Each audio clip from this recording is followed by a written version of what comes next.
afternoon, and welcome to the Senate Committee on Labor and Technology. It is Friday, April 14th at 3:00 p.m. We are in conference room 224.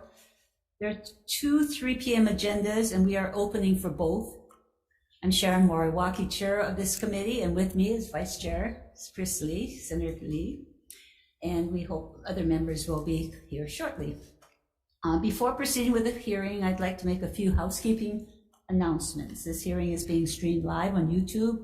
You can find links to viewing options for all Senate meetings on live and on-demand video page of the legislature's website. In the unlikely event that we encounter major difficulties and must end it abruptly, we will reconvene to discuss any outstanding business on Monday, April 17th at 3 p.m. in this conference room 224 and via video conference. If there are technical glitches during your turn to testify via Zoom, we may have to move on, but written testimony is available on the legislature's website. The time slot for this hearing is 90 minutes. To accommodate everyone, we will limit testimony to a minute each, and except for the nominees. We're going to go first to GM 647 for decision-making, submitting for consideration and confirmation to the Hawaii Workforce Development Council gubernatorial nominee B. Manu Bermudez for term to expire June 30, 2027. This item was heard on Wednesday, April 12th, and we will be conducting decision-making on this GM, but we don't have quorum, so we will move on. But I do want to say that she apologizes for not being here and her delay in answering the questionnaire that I sent out, but she is willing to serve, and we would make a recommendation as soon as we have quorum. So we will move to GM 515, submitting for consideration and confirmation as the Director, Department of Labor and Industrial Relations, gubernatorial nominee Jade Butai, for a term to expire at noon on 12/7/2026. We will first receive testimony from those who are here and on Zoom, and I'll record written testimony that we also have. And then it will be followed by the nominee's statement and questions by the committee. So first in person, we have Jordan Lowe, Department of Law Enforcement. I guess he's not here. Okay, moving on, it's in support.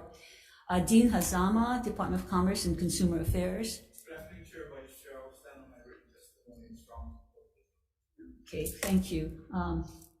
Tommy Johnson, Department of Public Safety.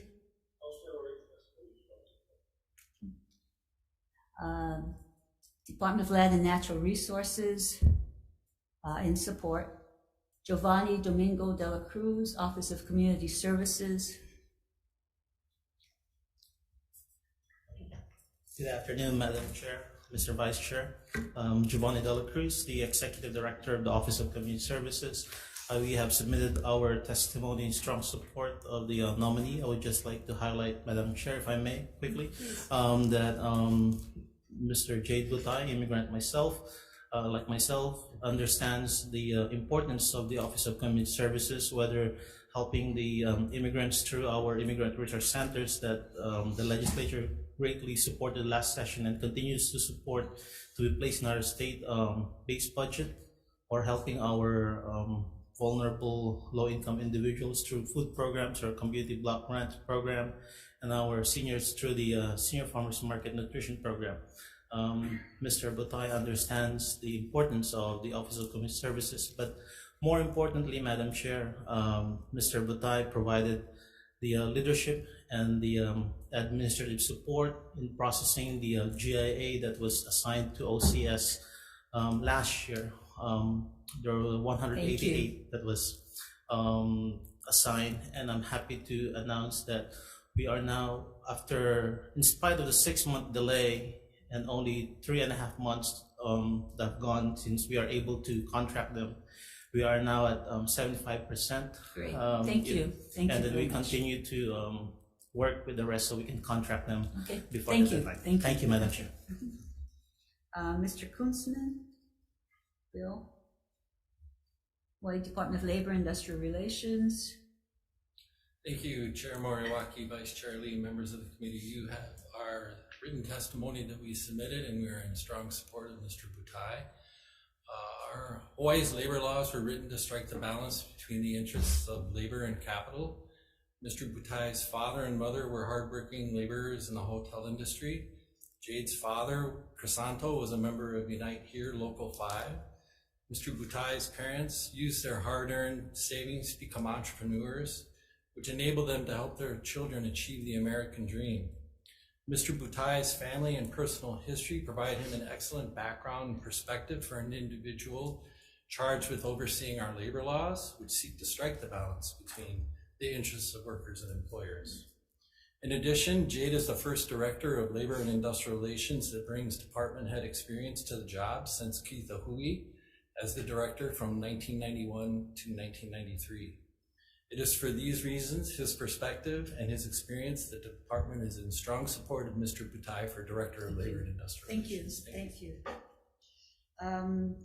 Brenda Hashimoto, Department of Human Services, Human Resources Development, in support. Ernie Lau, Board of Water Supply, Aloha. Ernie, Manager and Chief Engineer for Board of Water Supply, Chair and Vice Chair, in strong support of Jade's nomination to the directorship of the Department of Labor and Industrial Relations. It is probably something that I think all of us realize, that the Red Hill field crisis has put our water resources at jeopardy. And it's during this crisis that Jade served on the Water Board, and for 5 years has reliably served on the board and contributed to the efforts, including in addressing the crisis of Red Hill. So we stand in strong support of his nomination. Thank you. Thank you. Chase Shigematsu for Aliamanu, Salt Lake, Foster Village, Airport Neighborhood Board. Okay, in support. Christian Firm, UHPA. Madam Chair, UHPA stands for response. Thank you. Amy Akoyani with the Hawaii Friends of Civil Rights.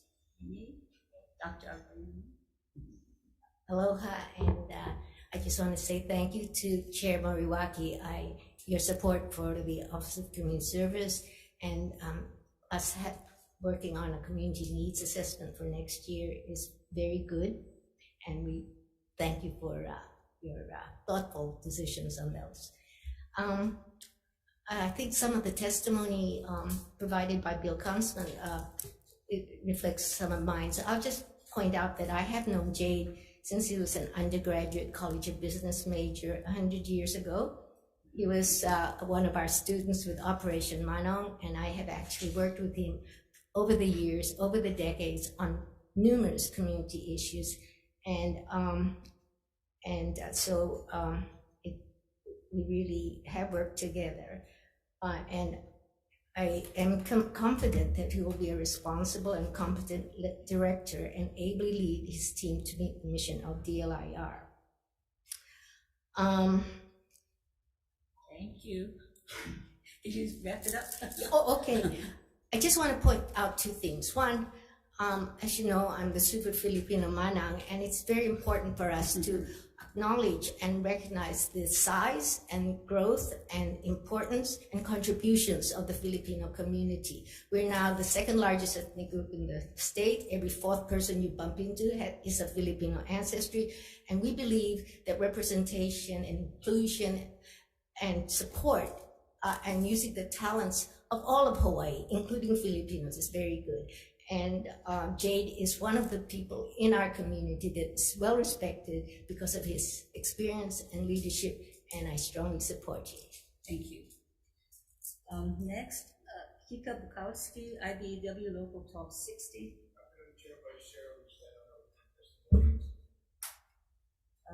Next, Agnes Malate for the Filipinos for Affirmative Action. Welcome. Thank you, Chair. I appreciate the opportunity to speak on behalf of Jay's nomination. I strongly support his nomination. I am a faculty with the University of Hawaii Health Careers Opportunity Program, work at the medical school, and veteran on health equity and education. And I just want to say that I've known Jade for 12 years. We may not always agree on everything, but we have had robust discussions about our economy, about the workforce, and I find him to be a person of integrity. And during the pandemic, I'm the co-chair of Philcom Cares, a co-founder with Imig Bayani and Dr. Mayros de la Cruz. And I was reaching out to people to help us because there was no collaborative response helping the Filipino community. I called all the health centers. I called the university, and some of them were able to help. But I think what's really important in this time, there were some great things that the government were able to work with the community, and Jade was very instrumental in that. And I know I have to wrap up, but just one more thing. I am an immigrant, and I find it's very hard sometimes for us to voice our concerns. And having someone who is an immigrant come from the same background is so critical at this time to build upon the progress that we've made during this period. Thank you so much. Thank you. Thank you. Dr. Nancy Atmosfera Walsh for Advantage Healthcare Provider and Support. Michael Yadao with Hawaii Masons and Plasters Union.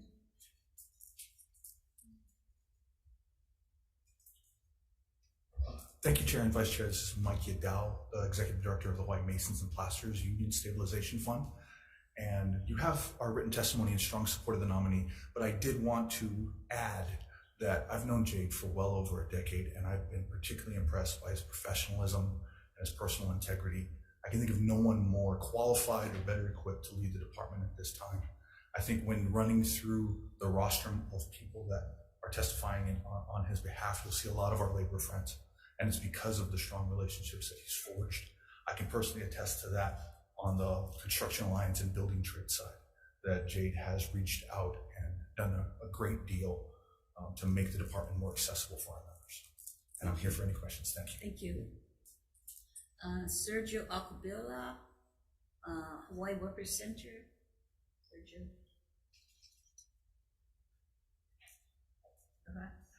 Good afternoon, Chair Maraki and Vice Chair Lee.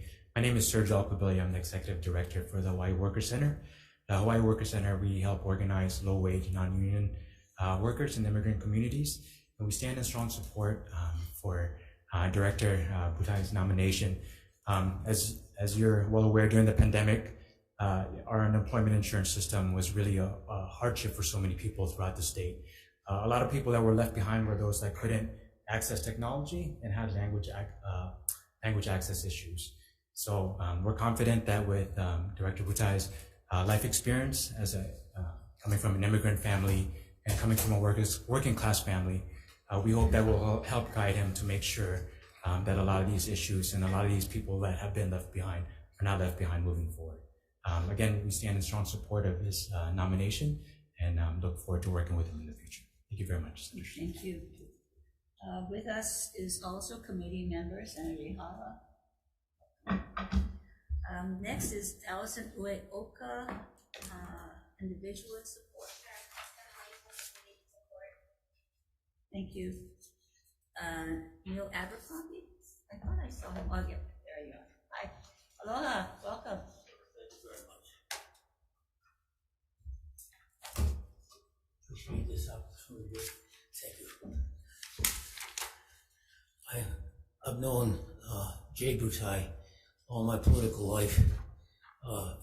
You have my testimony. I wanted to come in person though, just to add the human dimension that you have heard from all those testifying today is at the center of his existence. With the working middle class being pushed more and more to the margins these days, and the development of almost of an overclass and an underclass, the kind of thing that this legislature has to come to grips with and is coming to grips with, you will not have a better center of attention on that issue than Jay Butai. I just wanted to comment on one thing about character at Jay. I have never, ever, in all the years that I've known, the decades that I've known, ever heard him ever utter a harsh word about someone else. He's one of the best listeners that I've, believe me, I can understand how important that is. having one of my major shortcomings that I have to face.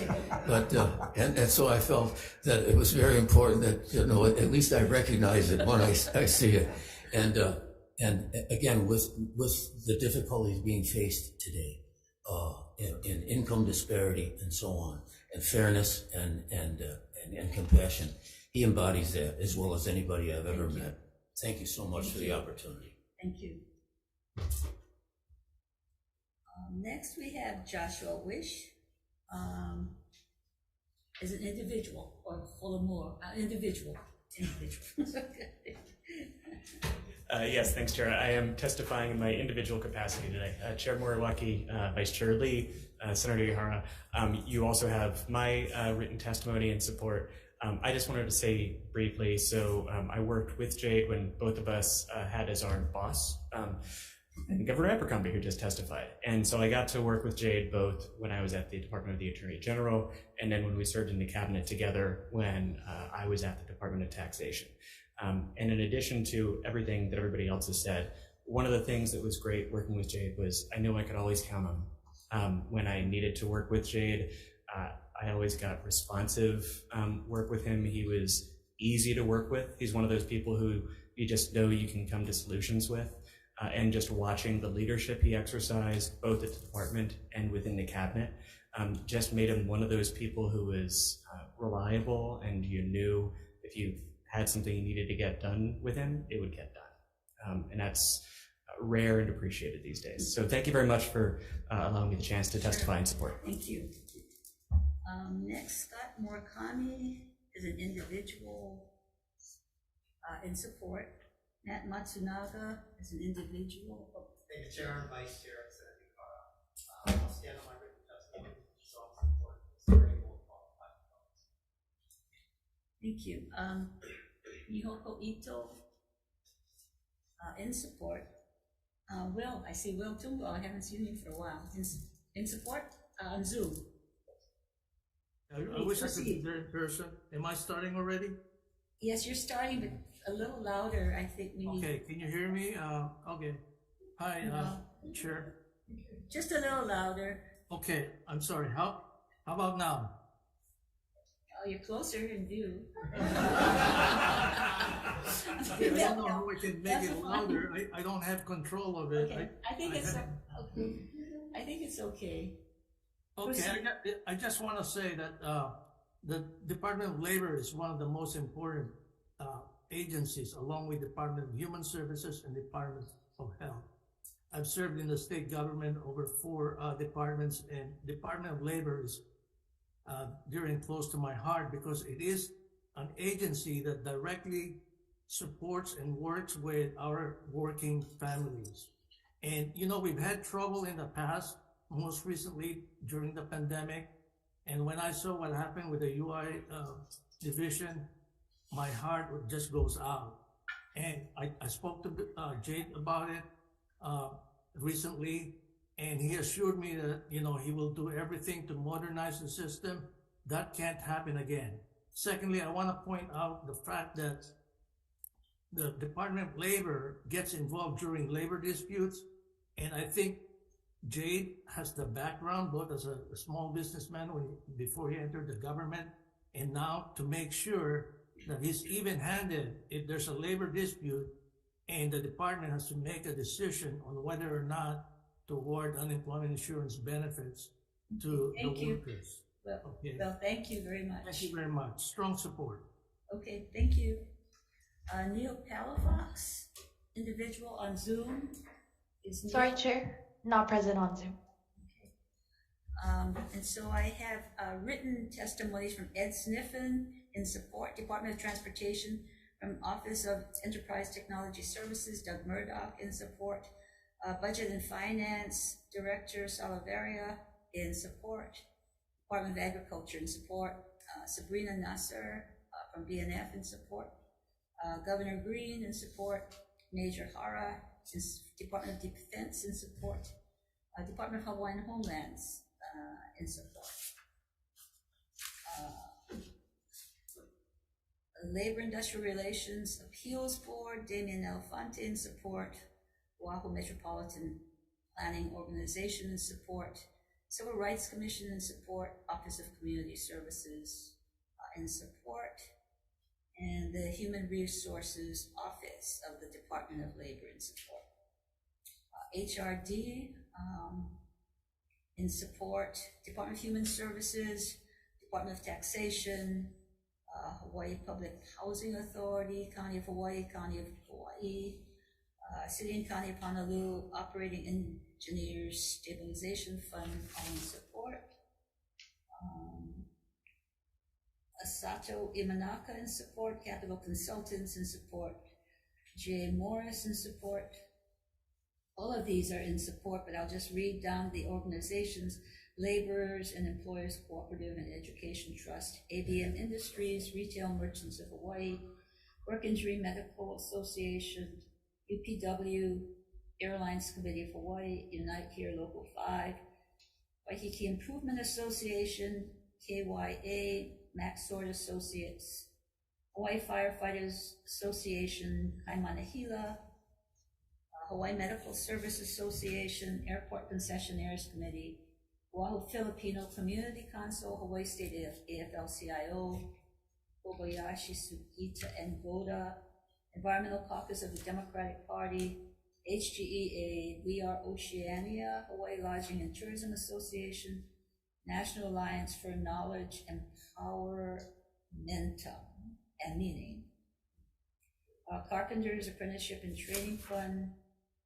and Hawaii Farm Bureau. And I think we have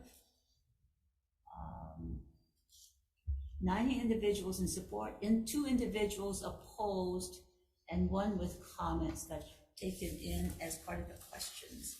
So members, first, Mr. Butai, please come up and make your statement.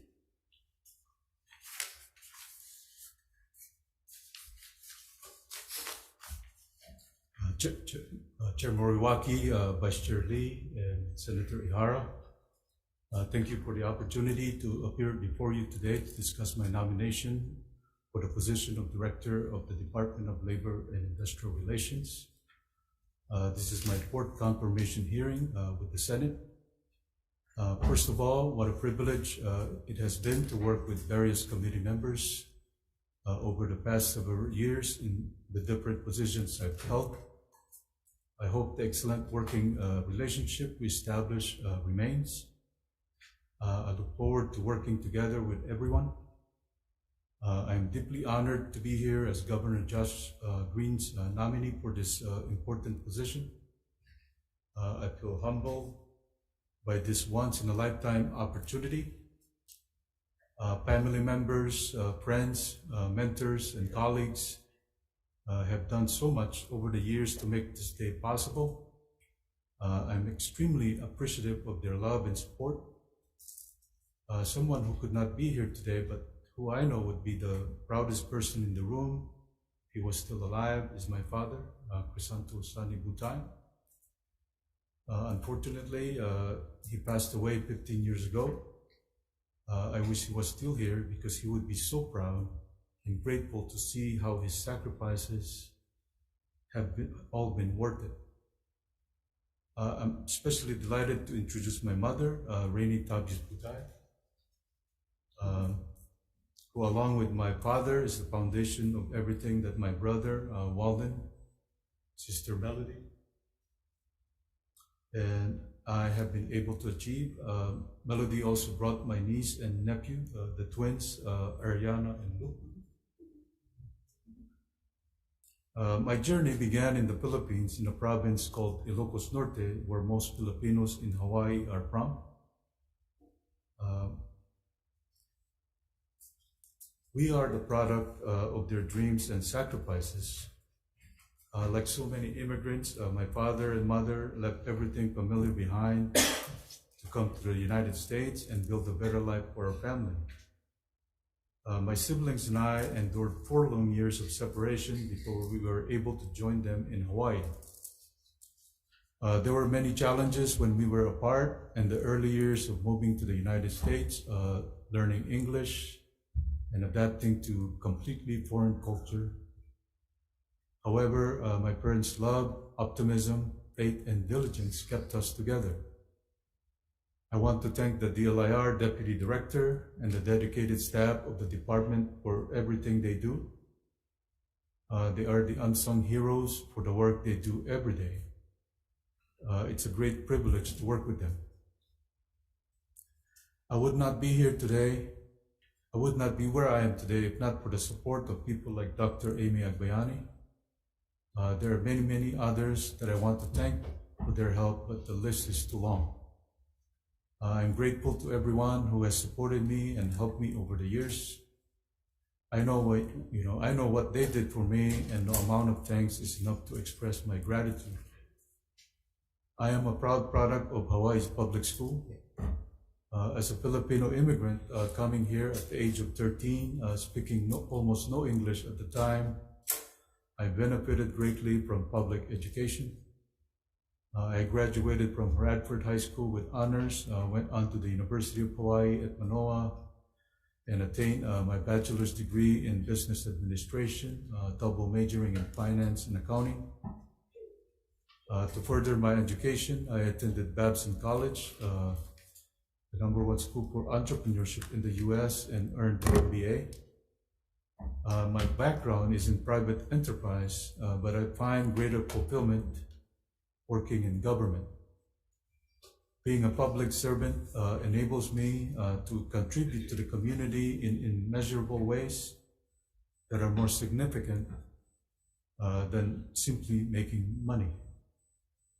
Being a public servant means becoming part of something larger than myself, and being able to contribute to bettering others' lives is central to my purpose and what compels me to keep moving forward. After more than a decade in the private sector, I was profoundly honored when then Governor Neil Abercrombie appointed me as the first Deputy Director of the Department of Transportation.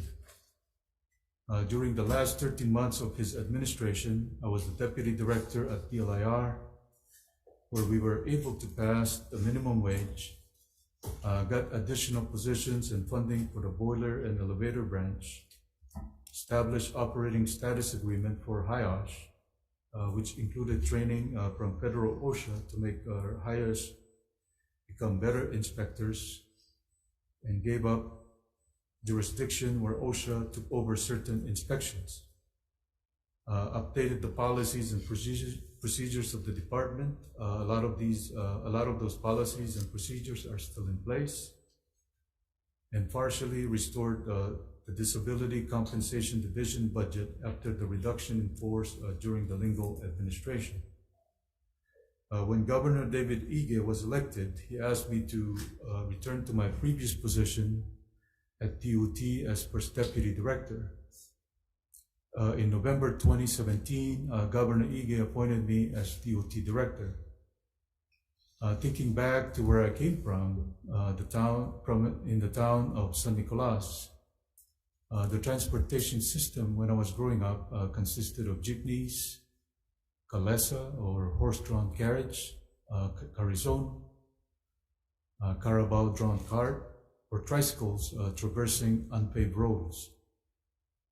Contrast that with being able to play a major role in managing, building, and maintaining the modern transportation system of my adopted land. It's a rarefied waypoint that proves one can come from modest circumstances, faraway places, and still be fortunate enough to be involved in extraordinary endeavors. During the past 5 years, I've led the DOT as director, daily and in times of crisis.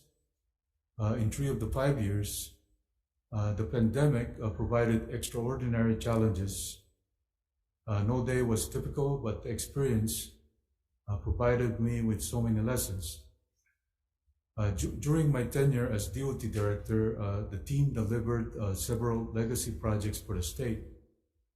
We completed 3 in 2021, the Honolulu-Mauka Concourse Terminal, the Honolulu Consolidated Rent-A-Car Facility, or CONRAC, and the Kona Federal Inspection Service. In 2019, we completed the Kahalui Airport CONRAC, In addition, we also made significant progress when we finished phase 1 of the Kapalama Container Terminal last year, or in 2021. A former chair of the Senate Transportation Committee once told me that the planning for the KCT began during the Lingo administration. A saying in the Philippines goes, ang taong hindi marunong lumingon sa kanyang pinanggalingan ay hindi makakarating sa kanyang pinaroroonan. A person who does not know where he came from will not be able to reach his destination. In many ways, my experience informed my belief in the work of DLIR. Governor Green's charge is to take care of people, which is parallel to the mission of the department to protect all workers with fair pay, healthcare, workers' compensation, unemployment benefits, and safety in the workplace. Along with these are job training and access to good jobs.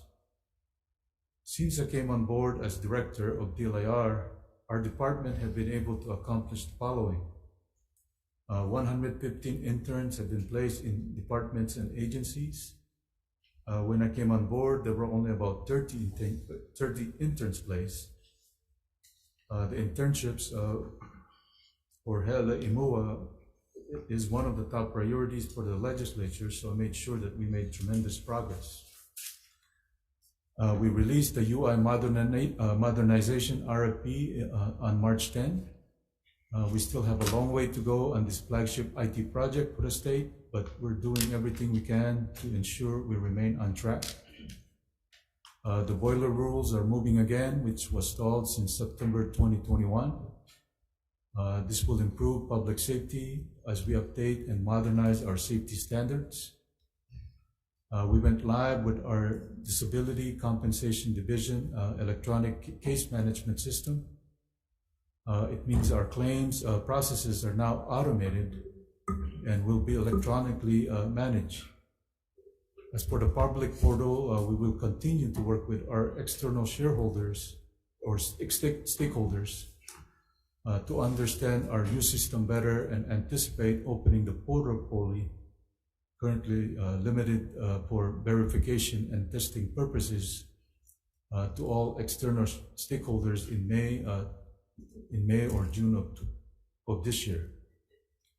We launched the HICAN employer portal last month.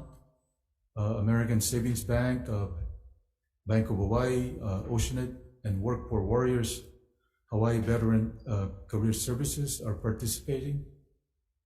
HICAN, with our partnership with Research Improving People's Lives, or RIPPLE, uses machine learning, artificial intelligence, and algorithms to connect employees to in-demand careers. Working closely with the AARP, the Hawaii Retirement Civics Board is in the process of forming, and the intention is to have the board hire the executive director during the current fiscal year, and then have the executive director and the board hire the program specialist and secretary. Last but not least, 109 GIA contracts, as Giovanni mentioned, have been processed, representing over 70% of the GIA assigned to UCS. Fulfilling the mission of DLIR is crucial to our state's economic vitality, social welfare, and safety. Amidst a global pandemic that has left thousands out of work, the DLIR's mission takes on outsized importance. Ensuring that DLIR is functioning at its best is absolutely essential to the success of the state. I will strive to ensure the department has the support, the tools, the morale, and the resources necessary to be successful. I assure you that if I'm confirmed, I'll do my best to make sure the department will be firing on all cylinders to achieve our mission and fulfill our responsibility. I look forward to the challenge of leading DLIR. Thank you very much. Thank you. Questions, members?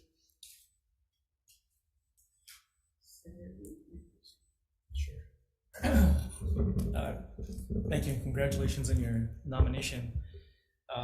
want to follow up on a couple things.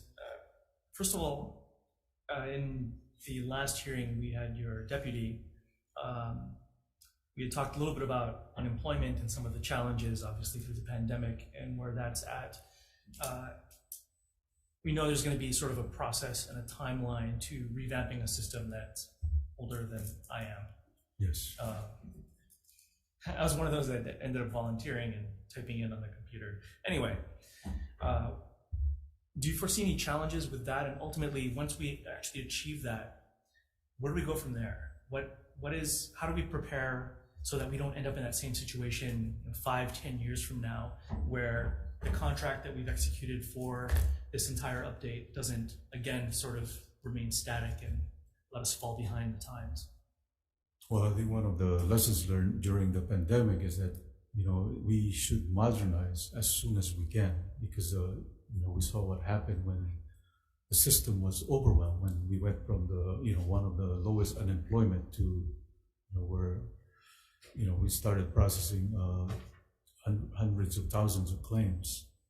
So, right now it's in the RFP, and, we're supposed to get the proposal submitted in May 5th.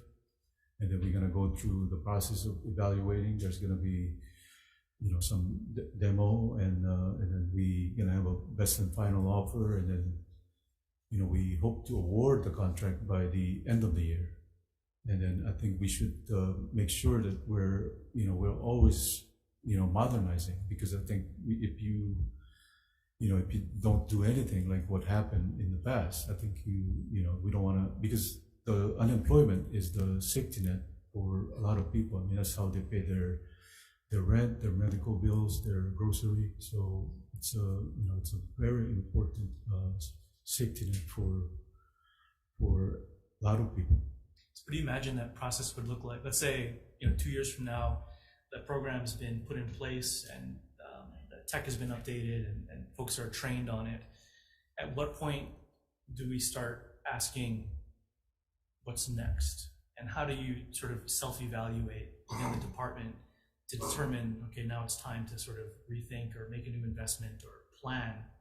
And what does that plan actually look like? Well, I hope it's going to be more than 2 years. When it's that it's still going to be modern when it's done, because because it's a big project that doesn't become become obsolete, but it's going to be a cloud base, and so there's going to be it's going to be more robust, because right now, like if you were to make some adjustments, like even the demographics, it's in a fragile state, and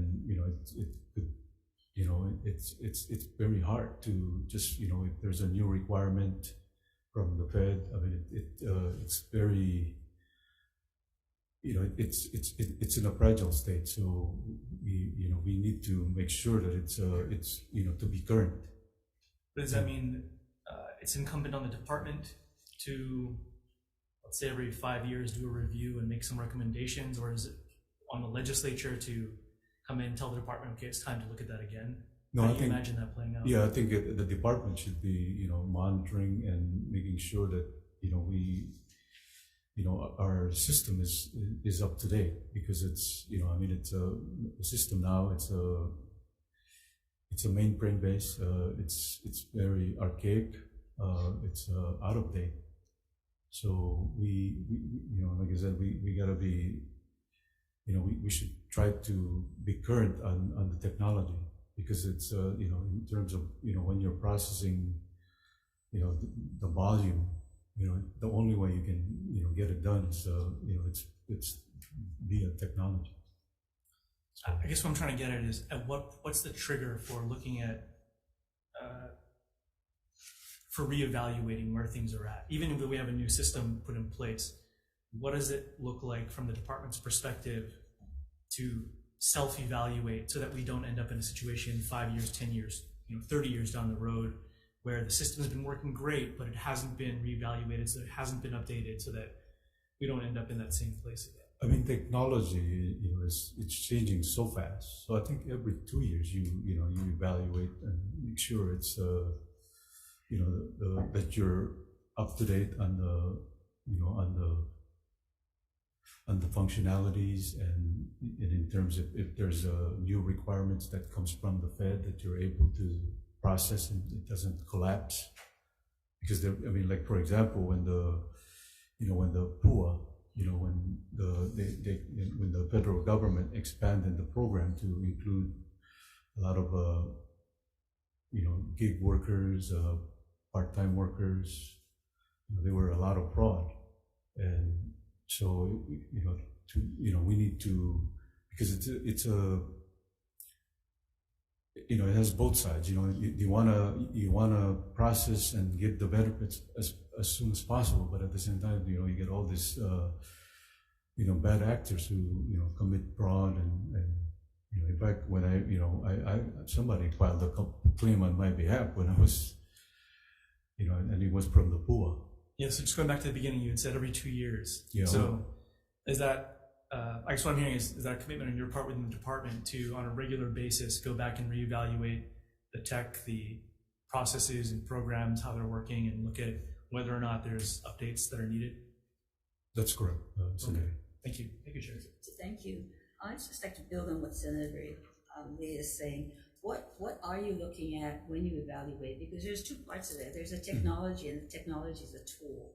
And then you've got federal requirements, but also you've got our state and the state of our employees and what their needs are. And you mentioned gig workers. Gig workers are not covered, but during the pandemic they were covered. Should they be covered? What are sort of those kinds of issues to really support and help our workers of our state, as well as the technology, and is the technology up to date, and are we keeping up with the federal laws that change? What are you doing every 2 years? What kinds of things would you look at that Senator Lee is asking about? Knowing what you know about the programs in the department, especially UI, but looking at what are the kinds of things you would look at?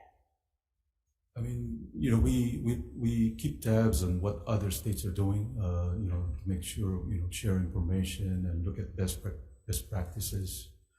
And we also participate with the National Association of State Workforce Agencies.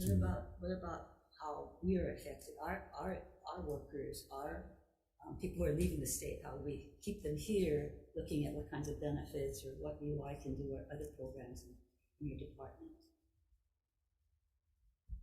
Well, for people that are, living, that's where the workforce development, I think we make sure that they,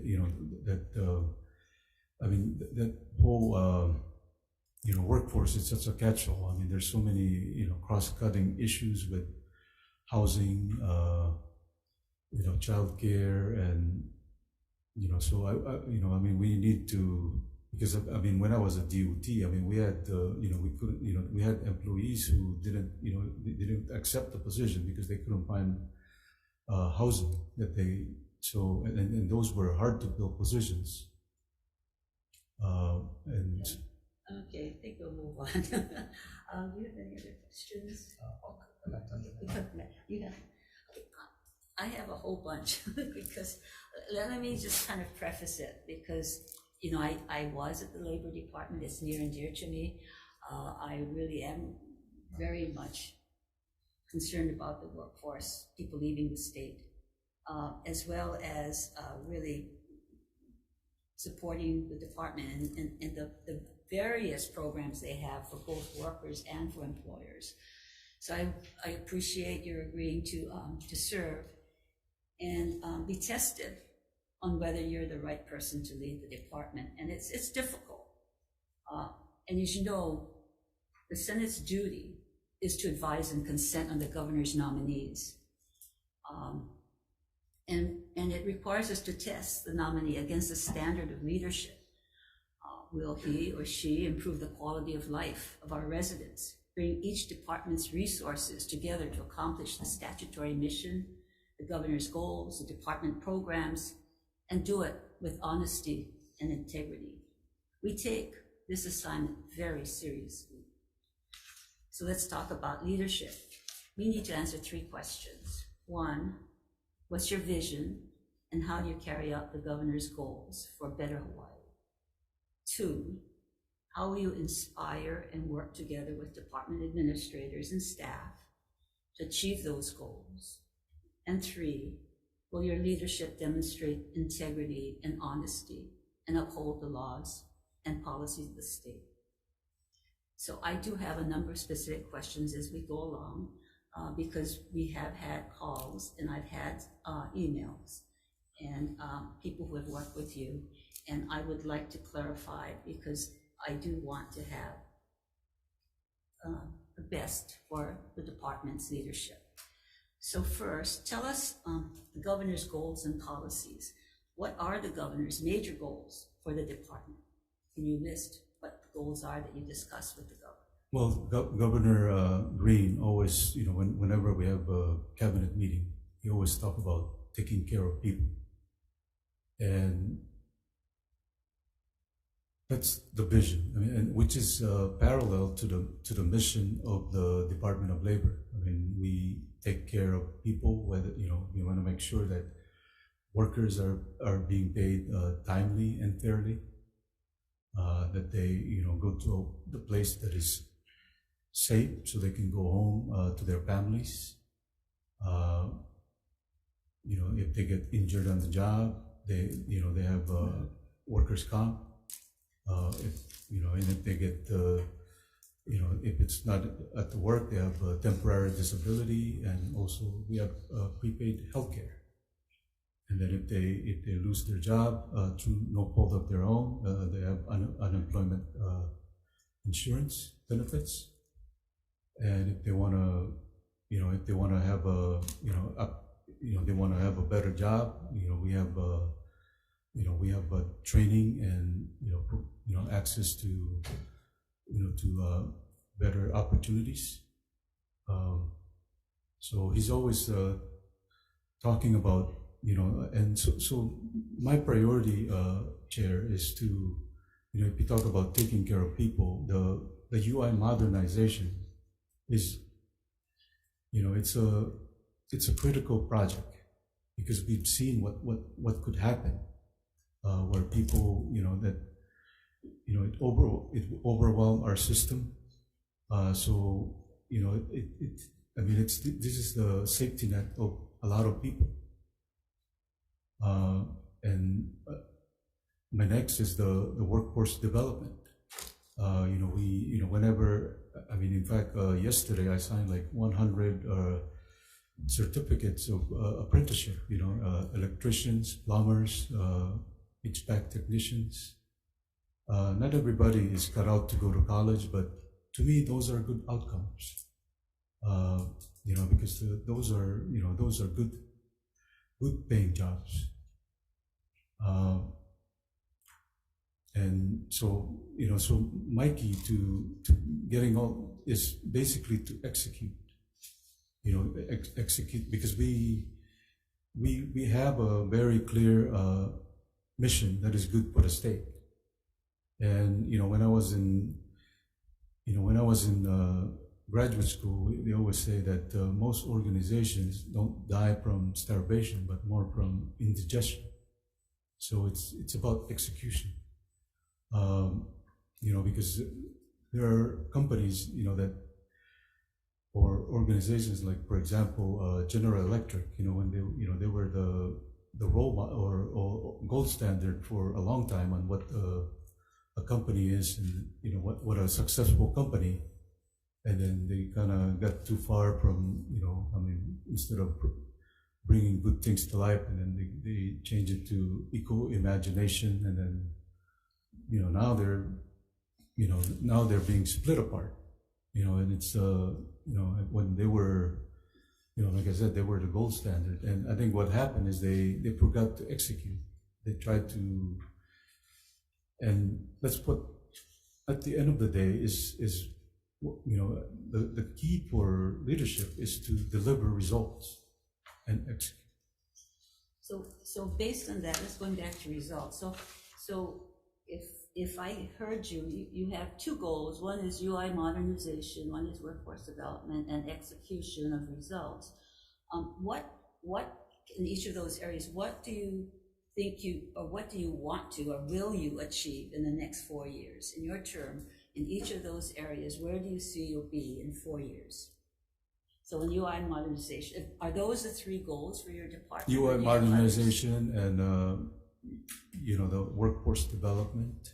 And do you have any other goals? Just those 2, or Well, the execution of results is kind of vague. Yeah, and to execute, Chair, we would make sure we have recruitment and retention, that we build But what are the goals of the department? What does Department of Labor want to be in 4 years? Where will you be to make it better for the people of the state? What are those goals, and what do you want to achieve in 4 years? Well, I want to see the successful implementation of the UI and I mentioned the disability. So where would UI be? Where would UI be in 4 years? We have What would it look like in 4 years? What would you have accomplished? I mean, I know you're going out to an RFP for your modernization of your technology, but what would that UI system be to serve the people of the state? That it's going to be easier for people to, if they want to file a claim, that it's, they can get their, benefits and also, we can. So it's a more accessible system. Accessible, and they can, and we reduce the fraud for UI, and then the DCD electronic is a lot of the stakeholders, like the doctors, the claimants. Wait, you're talking about another system, DCD. You're talking about disability compensation. So UI is one. Yeah. So, and then there's the electronic management system for DCD. Okay, so DCD is another. So it's also. So you're also looking at modernizing your disability compensation. Yeah, we launched that portal for, yes. Okay, so where would you be in 4 years with DCD? Well, right now we have a paper base, and if you've ever visited, our office, I mean, you got racks and racks of files, and if we have to keep those records for like 30 years. That if we make it electronic, that it's going to be easier to access, and people can go look at their files 24/7, on the internet. Okay, so let's move on. Where will you be with workforce development? Well, we hopefully we can people that can look for good jobs, and they can access training,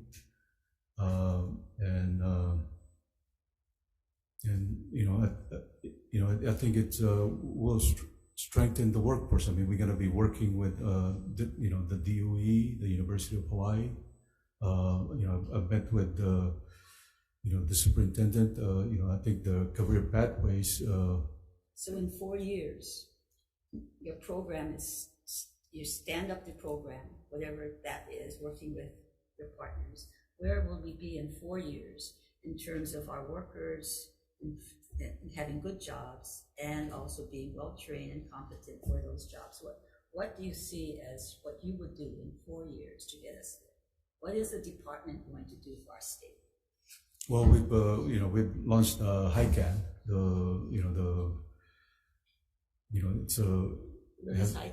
HICAN it has an AI, artificial intelligence, machine learning that can match people for in-demand jobs.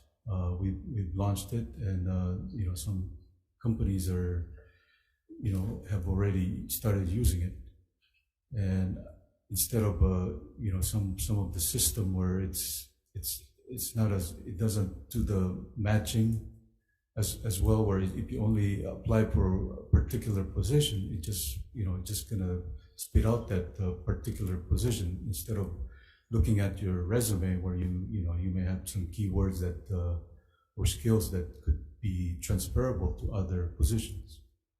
So I think the HICAN has a tremendous potential. Okay, so let me I know this is very, very painful because I really want to know what you expect to do. I want to know how you're going to get there. And I do want to know what milestones you might have. So let's just say we focus on 3 of your programs: unemployment insurance, disability compensation, workforce development, and hopefully placement. What are the milestones in 1 year? We're trying to get at 4 years, but let's just make it easier. Where do you want to be in 1 year? You have 4 months under your belt, but let's go 1 year out. What can we expect from you in 1 year in terms of your unemployment insurance modernization? Well, we hope the implementation is going smoothly in 1 year. What does it look like though? The implementation is smooth, but what is the end result? I'm trying to get at outcomes. What is the end result of your work this past in 1 year? Because, Chair, we're in the RFP now, and there's a lot of things that could still, go wrong. Because, I mean, when you talk about IT implementation, I mean, especially in government, I haven't seen one that didn't. But where would you like to be? And you could say, I want to be here. And if things go wrong, you adjust and you correct to get there. But what is that stake in the ground in 1 year? My milestone to say I achieved something in 1 year. Well, the modernization is, like I said, is on track. Based on the schedule that we're implementing the functionalities. That it's that we're not. Because like I said, on IT implementation, I mean, I've seen where a lot of things can go wrong because there's not too many vendors that have done this, and it's not like this is not like off the shelf. It's not like you're trying to Microsoft Office. There's always every state system is different. But where do you want to be in 1 year with UI modernization, with your disability comp modernization, with your workforce development? Where would you like to be in 1 year to say, we achieved something this year? We can say we're here and we have that to go, but we're here. Where in your mind do you want to be in 1 year? Things can go wrong, yes. But where do you want to be that you could say, I'm going someplace? Where is that? What is that 1 year point? What do you want to say to your staff? We got to make this goal. What would that be? Well, a lot of the key, I hope the key features of that UI modernization would be, and then for the DCD, that by then we would, it would be, completely launched. That, a lot of the... So UI is completely launched in 1 year? No, the DCD is completely launched. Okay, what about UI? Where would you like? Well, UI would be it's a 3-year project after we award. It's going to be. So where in 1 year do you want to say to the vendor, whoever you selected, I want to be here. Where are you? So that you can say, are you meeting the goal or are you not meeting the goal? I mean, you've got to go someplace, right? Yeah, we for each. I mean, there's going to be milestones for each. Yeah. So what is a milestone that you see in the first year?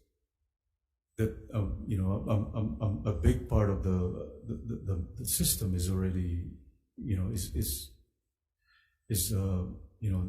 is already implemented. The system would be implemented in 1 year. No, some parts of it.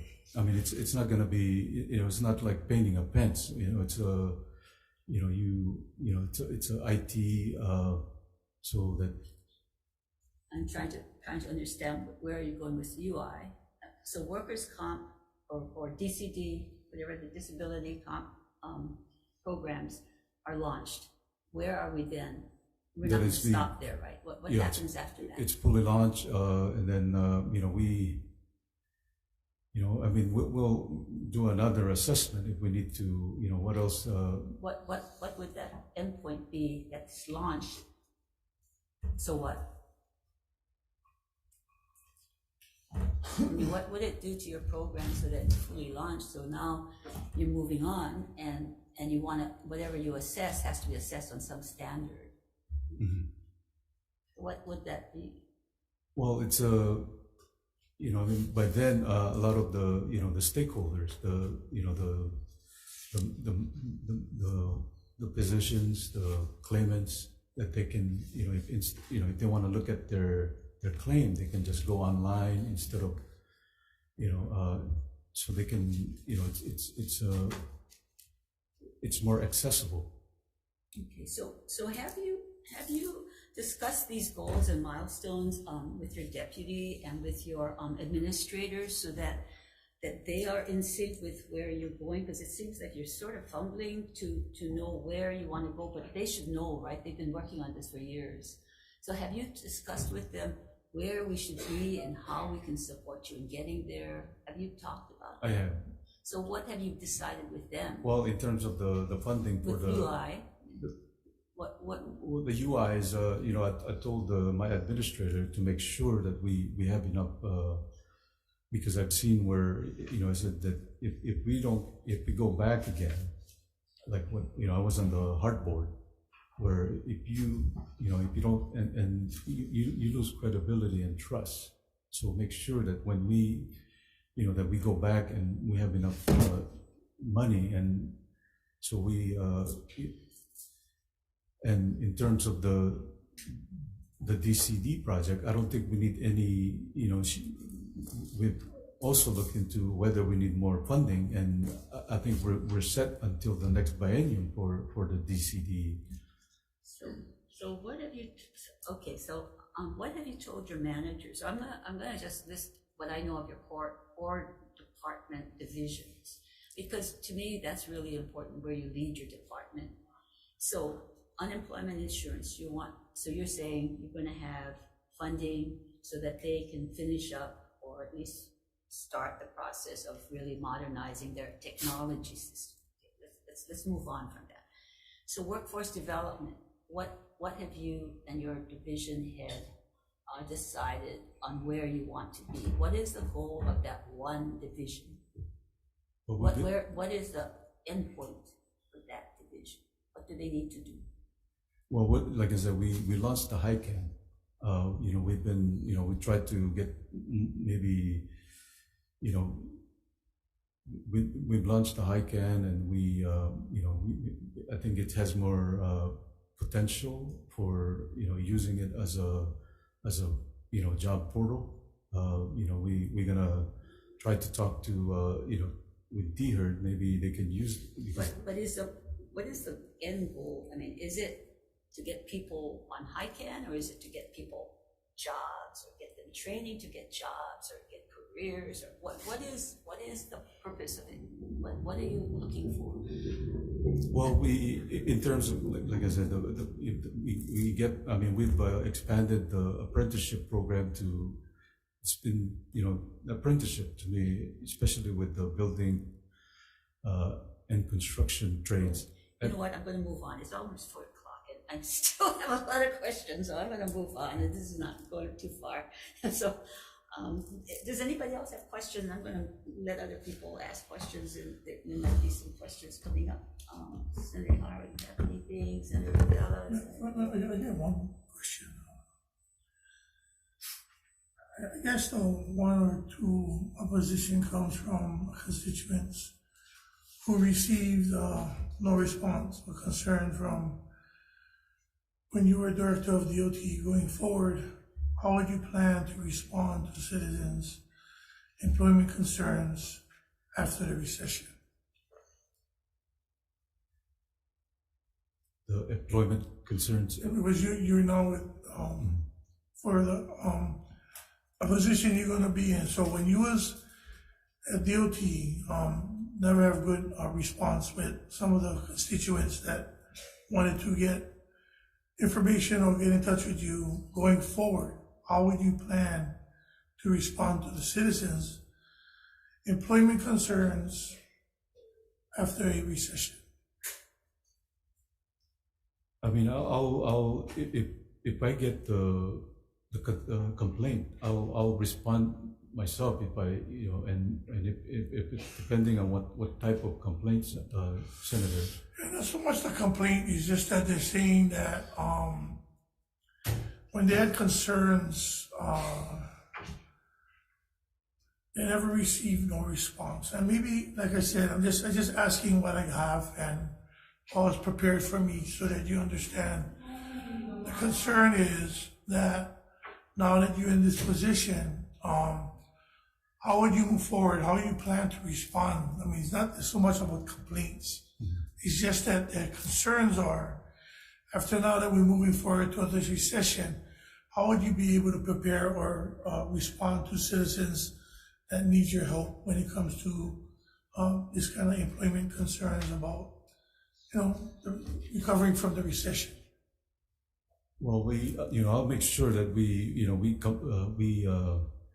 respond in a timely manner, Senator. And if there was a situation in the past where they didn't get timely response from us when I was at DOT, then I apologize. But I tried to make sure we gonna put some suspend date to make sure that we get a response as soon as possible. So we gotta monitor those emails or correspondence from the.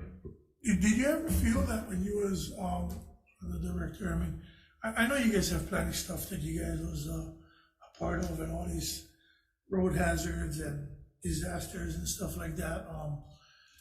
Did you ever feel that that, how can I say it, that like for me with you, and it's easy for us to talk, but did you think that at any time that the community or the citizens in our state that had a hard time not only getting in touch with you, but approaching you in any manner when you was at DOT? No, I mean, I don't think I was, I've always had an open door policy. The reason why like I said, I felt that way too, but these was numerous of concerns. I mean, you have a lot of support, and don't get me wrong, you do. And I always had an open door policy with you and your department. That's why it's kind of disturbing. That's why I want to ask these questions at any time that you was did you ever think that that maybe some stuff that just slipped through, not intentionally, but you didn't do as I don't use the word as well, but because we shouldn't weigh ourselves on the response to people, because then all of us wouldn't be doing well. But at any point of time that you think that you was not as responsive to some of the citizens and constituents that you could have been with your position at DOT? Well, if I was not, was not timely with my response, I extremely apologize. But I commit to you, Senator, that I will be on top and make sure that we respond in a timely manner. The reason why, like I said, I'm bringing this up, and I don't want to keep going in circles with this, because what was told to me is that some of these stuff was very, I don't like to use small or low cost items when it came to DOT, working with the city Department of Transportation, because they always like do 3-year studies and get things done. And don't get me wrong, you guys did a lot of great things with Ed Sniffen in helping with some of the community's concerns.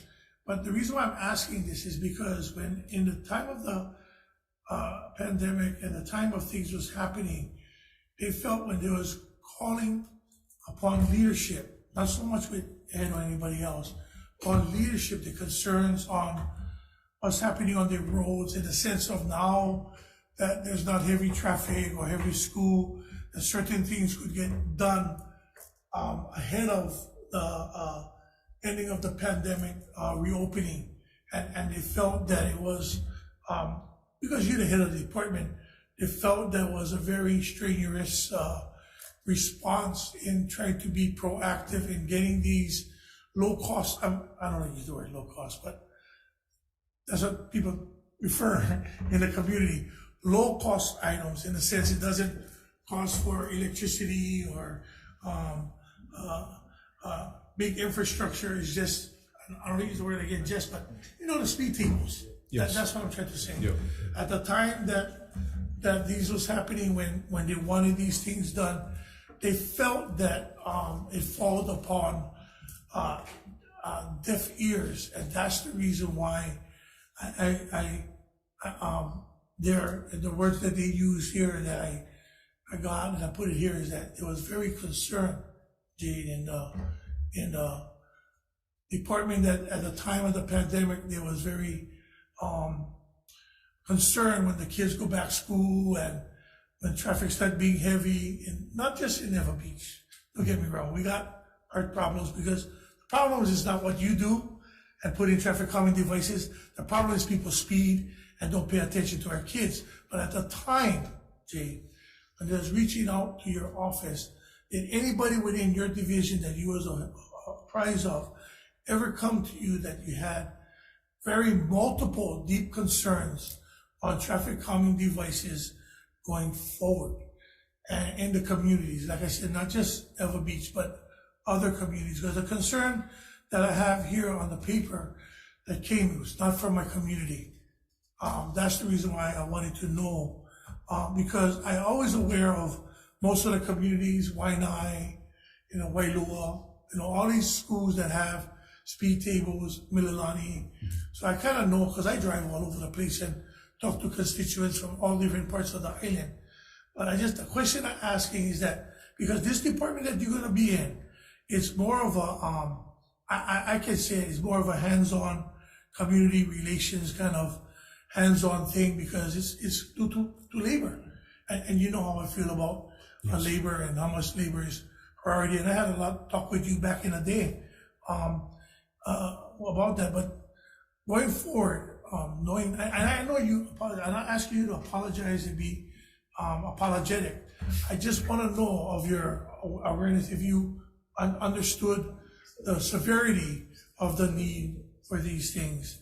And if you didn't, it's a yes or no. You don't have to. No, I understand the severity, Senator, because like when I, the GIS, for example. Yes. I was getting a lot of calls, because it was, it was only, the money was only released in December, and they were, and people were very concerned that they were not going to have enough time to, spend their money.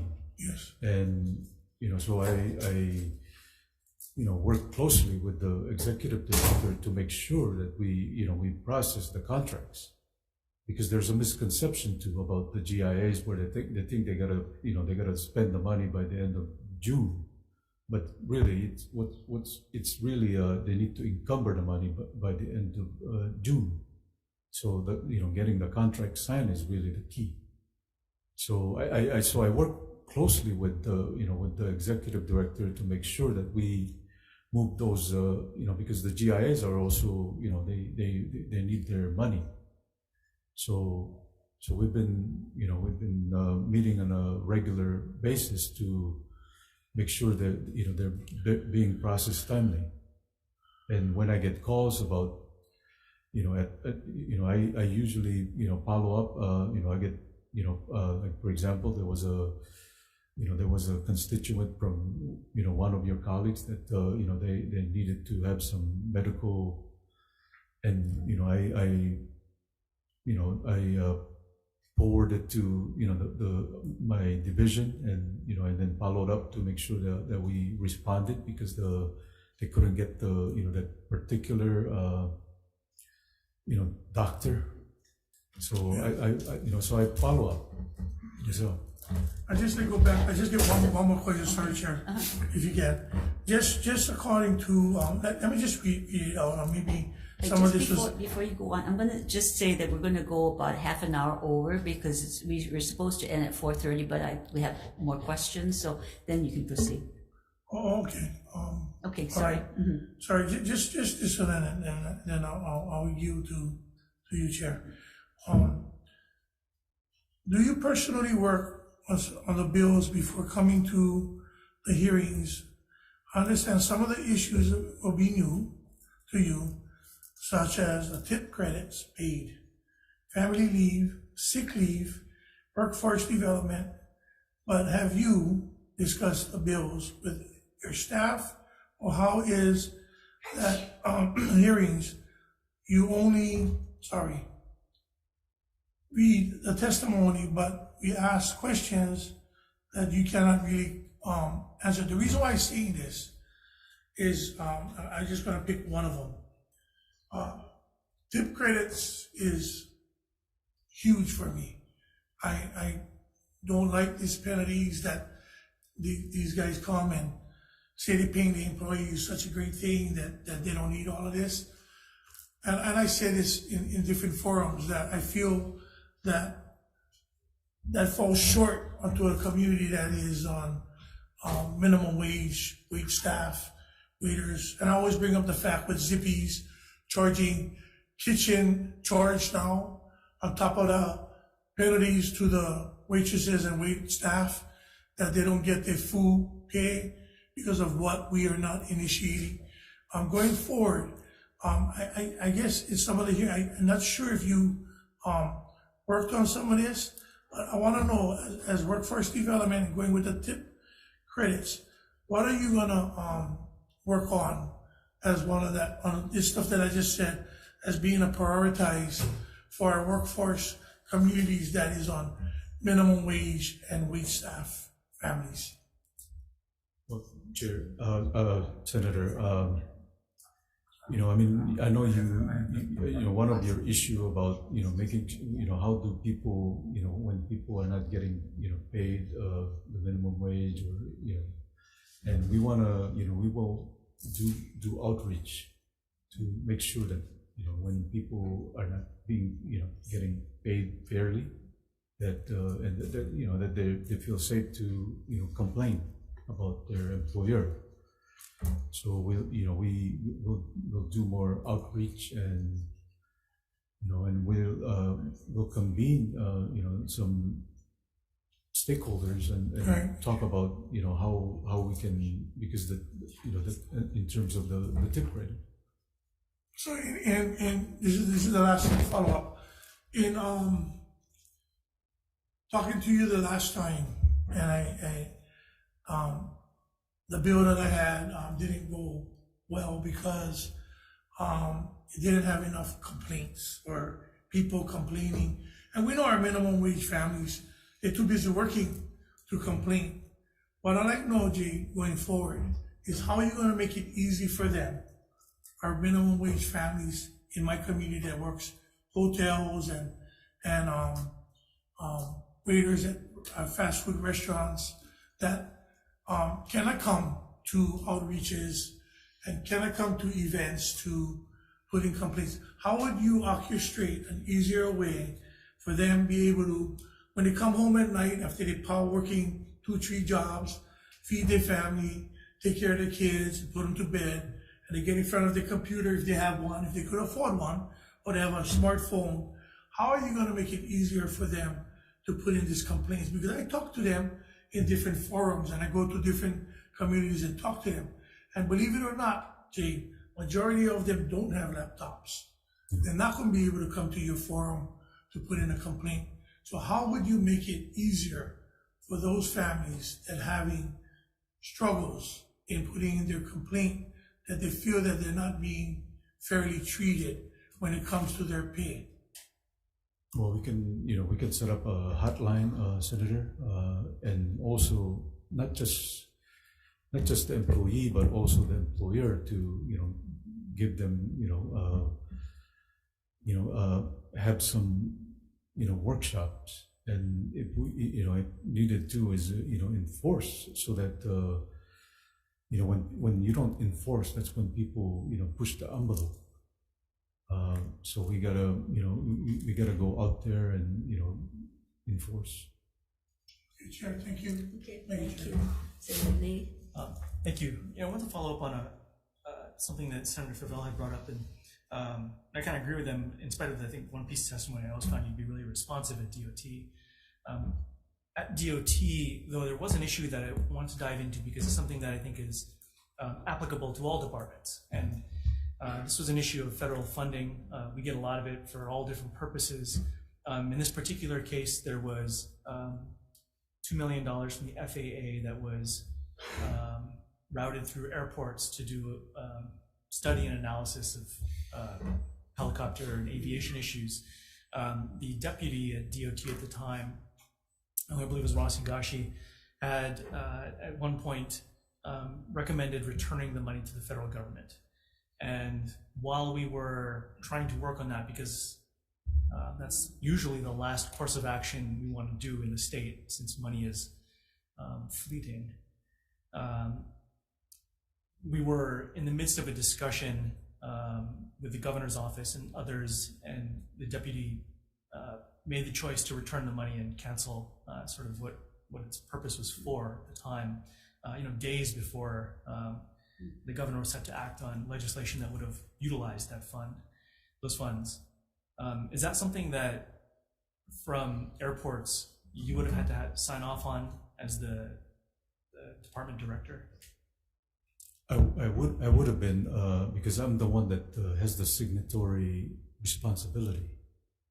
But I think at that time, Senator, the reason it was because there's always been that, if we start doing the study, because people, I mean, the jurisdiction of the, whether it's airspace or noise is not with DOT.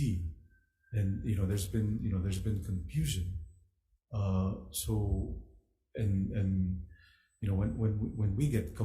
When we were getting complaint, I mean, they thought we can tell, because we cannot tell the aircraft what is the altitude or what route to take or so it's and we didn't. I think his rationale at that time was because he just didn't want to create the confusion. I think now we're trying to reapply for that money from the feds for the same reason. Mm-hmm. But I bring this up because there's a lot of opportunity, even at labor, where you have all these different programs and projects and updates where there's federal money available, and I think it's difficult for many of our colleagues at times when we're all competing for funds for any number of priority projects to look at a situation where we had money and we willingly gave it away, because now we're using perhaps other funds or other opportunities to fill that void when we didn't have to. That money could have gone to other things. So I guess what I'm asking is, in the case of labor now, should there be a similar situation where, for example, a deputy or someone in the department has access to federal funds, and there's whatever reason the opportunity to give it back to the feds, and that choice has to be made, yes or no, do we keep it or do we not? How would you handle that this time around? I mean, I would do everything we can to use the money. Come up with, use them like, for, any program. I mean, come up with, how we can utilize it. Maybe, there's other ways to, like for HIAS, for example, we could use it for, the consultation and training. We could, expand that if there's more money for, for that kind of thing, because instead of sending inspectors, it's always, HIAS is always at the end. Maybe, do it on the front end where because it's always bad use when you get the HIAS coming. But instead, maybe if you do the consultation and training in the beginning, in the front end, so it's more of a, being proactive, and and instead of only coming, to penalize, you do the consultation and training in upfront. So, And I guess regardless of what the money is for, would you consider it a possible course of action you take, or suggested course of action, that before we're giving back federal money for whatever the reason, you maybe make the chairs of the respective committees in the House and Senate aware, so they can absolutely see if there's other opportunities for that? Absolutely. Okay, thank you, chairs. Thank you. And building on that, because we're looking at your past performance, Can you tell me about the Daniel Keakaka Marine Highway 1 that was initiated in 2018, late 2018, to assist harbor users to become eligible for additional federal funds for pier improvements? Again, it seemed like the ball was dropped, and here, once again, where we can have federal monies to help us defray costs on the Senate, on the state side, looks like the ball was dropped. Can you tell me why?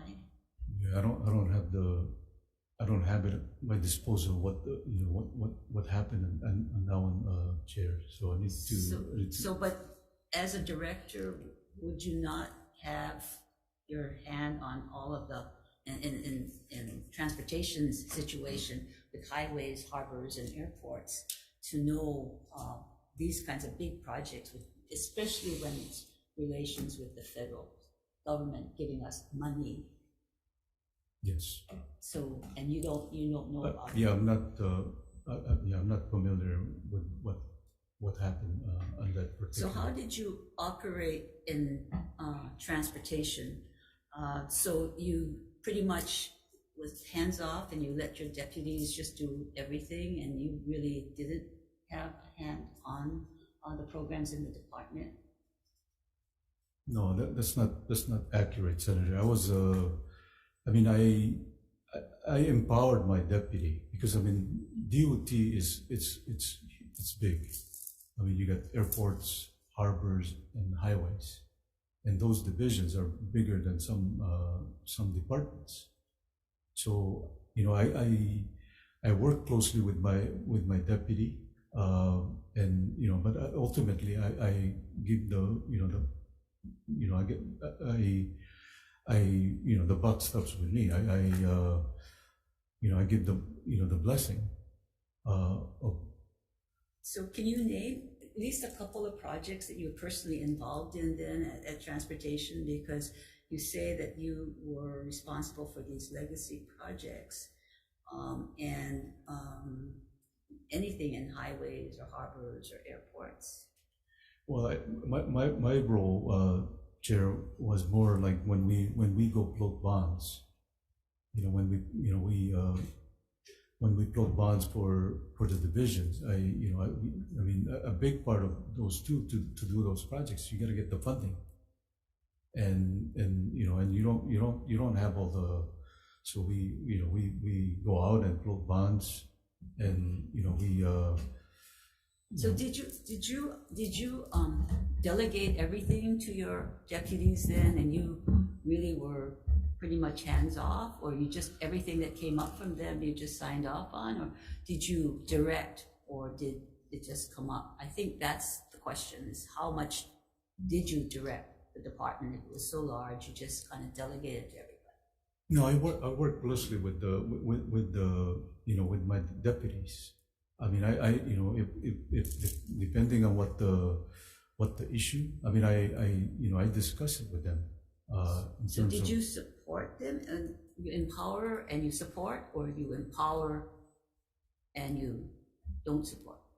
How did you work? Because I've gotten, I'll read you a statement I got from one of your former Harbors deputy director, stated that the problem was that you didn't take advantage of your position to make the department better.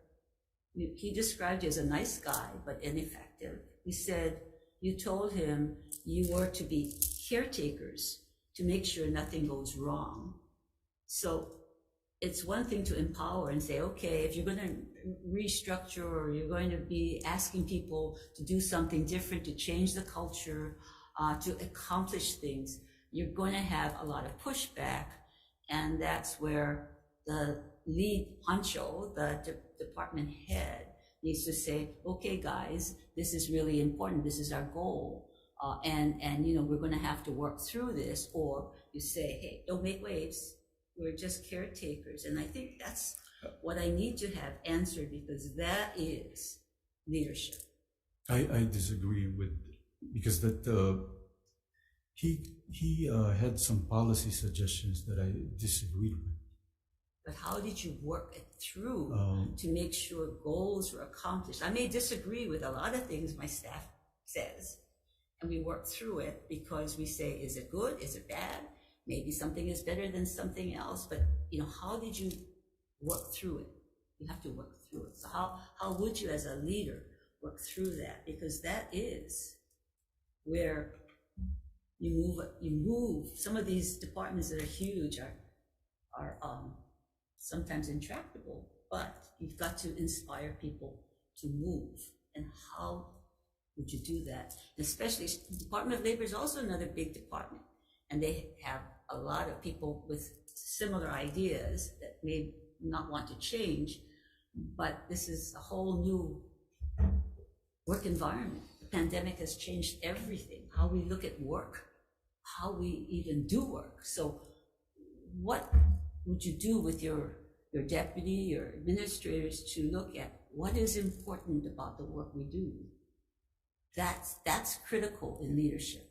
So what can you say that didn't seem to happen in transportation that you're not going to bring over to labor? Senator, that the particular complaint, I disagreed with some policies that he recommended, because ultimately I make the final call, and he. There are others that also said the same thing. So, but it's not the point of that individual. It's everybody saying that you did not make change. You wanted to just agree with everybody. So everybody wants to be agreeable and nice and liked, but that's not the role that you have as a leader. The leader has to make some decisions, and sometimes people won't like you. Won't like the decision, but how do you work through it? That's the question. Like I'll give you an example, Chair. When we had that incident at the base yard at the Honolulu, the Daniel K. Inouye International Airport, where it got raided, and then the people that did the misconduct, we took action. Who took action? Did you take action, or did your deputy take action? I think that's the question is, can you make a decision? Can you talk to your deputies, get the information, talk to your staff, get the information, and make a decision, and not just delegate everything and say, we made a decision? Because sometimes the decision is, in the case of what Senator Lee brought up, you gave money back when maybe you didn't have to give it back. And that was a decision that you could have disagreed with your deputy who didn't want to do it. So I think that's the question. That's the crux of leadership, is what is best for the state of Hawaii? What is best for the people of Hawaii? And how do you make that hard call and make that decision? And will you do that? Because employees and small businesses and big businesses rely on having a fair department to look over everybody's interests as best we can, and not one person because it's easy to make that decision. Absolutely.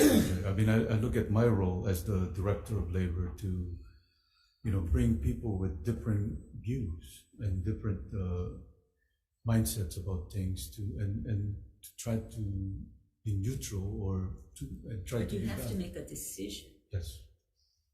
And come to a common understanding. And will you look at taking your department forward, and not just be a caretaker and just let status quo reign? It's always easy to do that because then people like you, but it's not.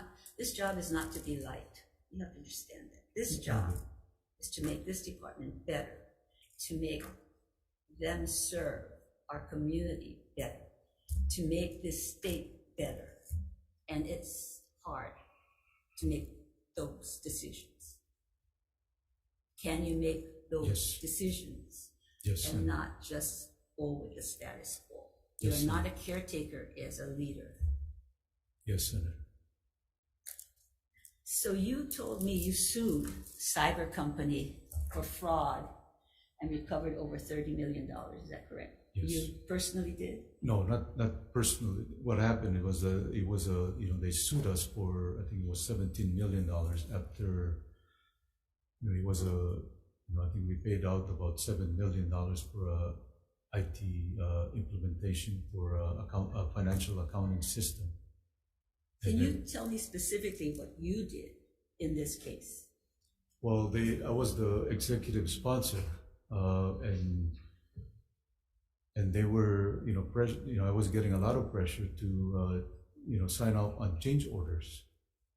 That I didn't think it was like one of the things that they wanted was because one of the challenge of the system is that they have this thing called the waterfall, because the way we appropriate projects is by line item, and before you go to.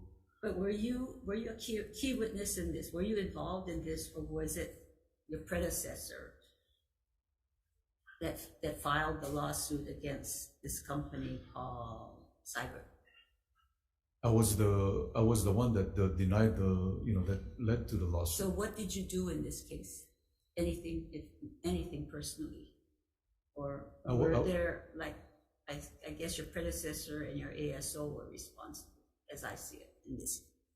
Well, it was the ASO who was the lead, but I was as the deputy, I was the first deputy. I was involved with when we were meeting with the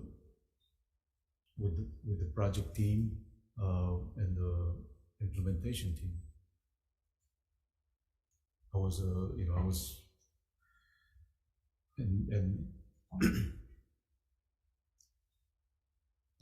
I was there when we were doing the certification test with the federal highways, whether they could do some scenario.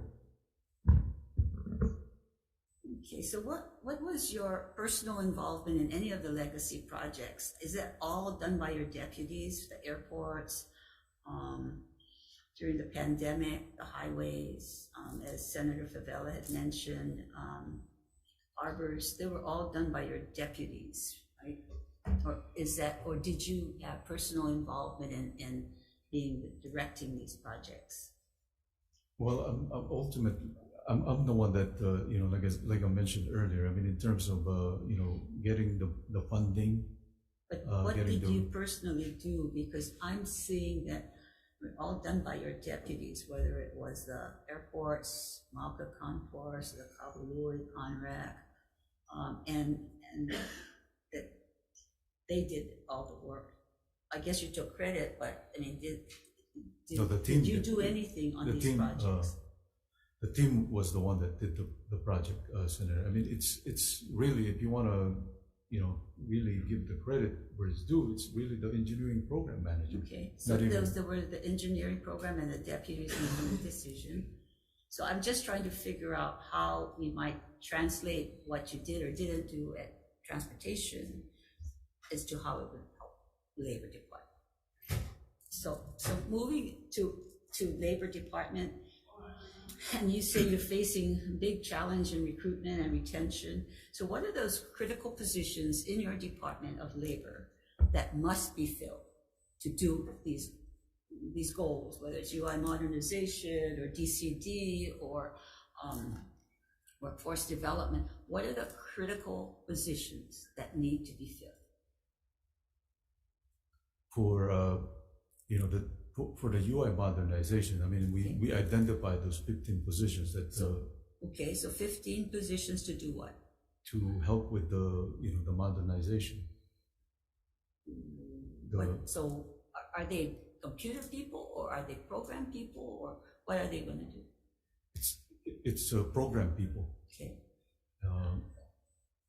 Okay, and so what about DCD, disability compensation? Well, there's I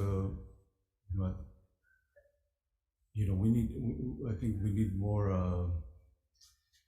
for vocational rehab. I think there's only one that, we need, for vocational, we need one because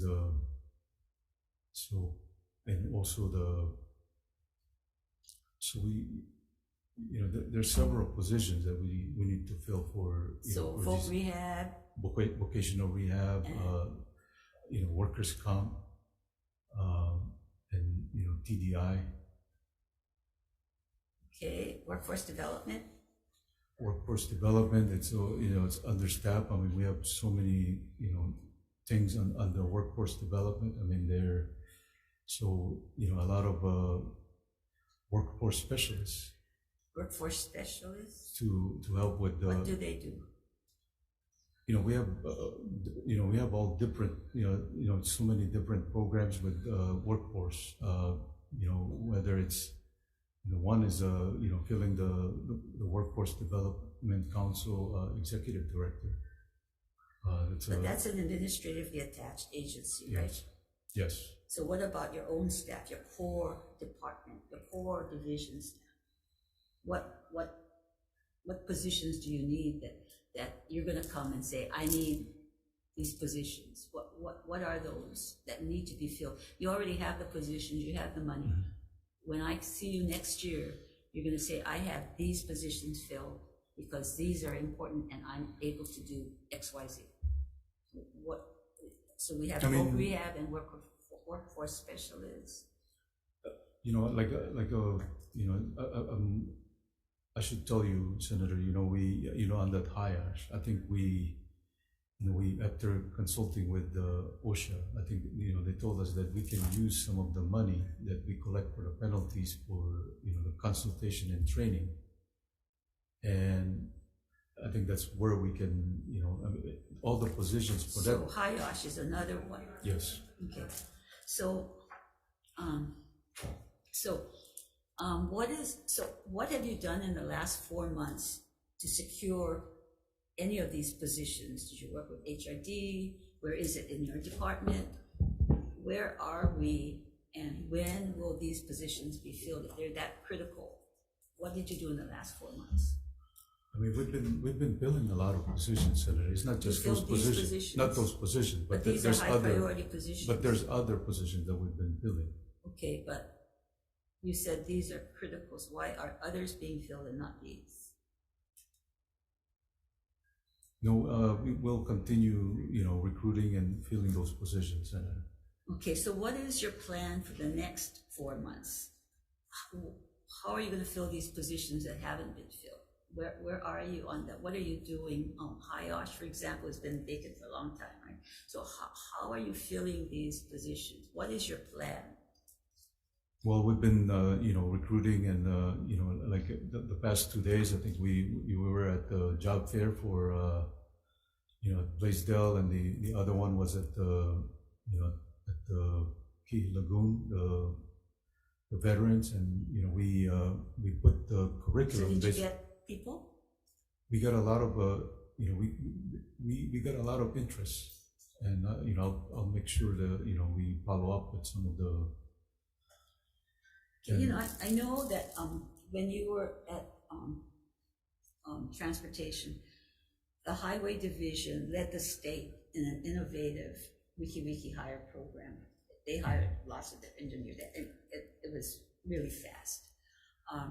But you didn't expand the program to airports nor to harbors. Why not? Because I think if you look at the vacancy for, I don't think it was really, it's not that it was cracked up to be, based on and again, it's up to the divisions if they wanted to, because they didn't seem like they want, they. Did you push them to, if they had vacancies that, hey, this is working in another division, we should expand? Well, they also got, heard complaints that some of the people that got brought in from the wiki didn't really. Have you thought about whether that could be expanded to labor department? Yeah, I've thought of. I'll explore. Or have you? I'll explore it. Yeah, so you haven't because we have a lot of we have a lot of delegated positions already with us. So for you UI. haven't. So you haven't yet discussed it with your HR. No, Senator. Well, okay. So one. Let me just move to teleworking. teleworking is really important to the state as we look at recruitment and retention. So recruitment especially. The state has been looking at teleworking because especially with the younger age group, I'm told, they like to work from home, remote. And we have, as you know, an MOA with at least the professional staff of Hawai'i 13. So when you were at transportation, how did you handle telework?